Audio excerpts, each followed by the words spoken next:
தீர்மானம் 7 திருநெல்வேலியை சேர்ந்த சகோதரி கேத்ரின் பாண்டியன், கொள்கை பரப்பு இணைச் செயலாளர்.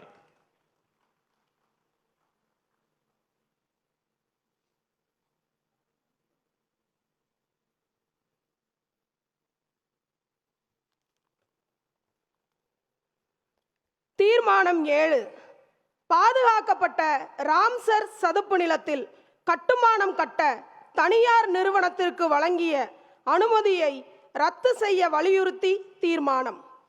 ஈர நிலங்களை காக்க சர்வதேச நாடுகள் அனைத்தும் பின்பற்றும் உடன்படிக்கைதான் ராம்சர். அந்த உடன்படிக்கையின்படி சென்னை பள்ளிக்கரணையில் உள்ள சதுப்பு நிலத்திற்கு 2022 ஏப்ரல் 8 ராம்சர் அங்கீகாரம் கிடைத்தது.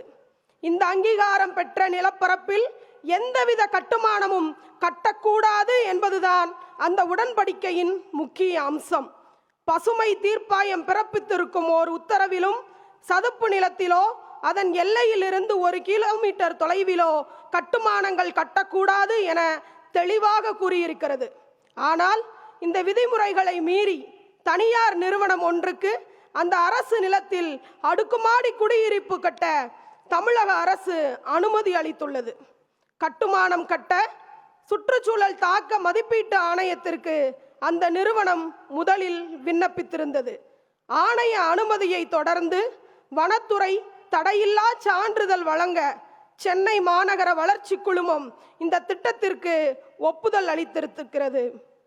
சம்பந்தப்பட்ட எந்த துறையை சார்ந்த அதிகாரிகளும் ராம்சர் உடன்படிக்கையை காரணம் காட்டி அனுமதி மறுக்கவில்லை.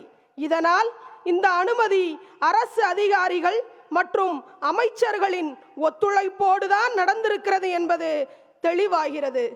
பல கோடி ரூபாய் அளவிற்கு இதில் லஞ்சம் கொடுக்கப்பட்டிருக்கிறது என வெளியான பத்திரிகை செய்திகளும் இதற்கு வலு சேர்ப்பதாக இருக்கின்றன. எனவே விதிமுறைகளை தாண்டி கொடுக்கப்பட்டிருக்கும் இந்த அனுமதியை உடனடியாக ரத்து செய்ய வேண்டும். விதிமீறலில் ஈடுபட்ட அரசு அதிகாரிகள், அமைச்சர்கள் அனைவரின் மீதும் பாரபட்சம் இல்லாமல் நடவடிக்கை எடுக்க வேண்டும் என்று இந்த பொதுக்குழு தீர்மானம் வழியாக வலியுறுத்துகிறோம்.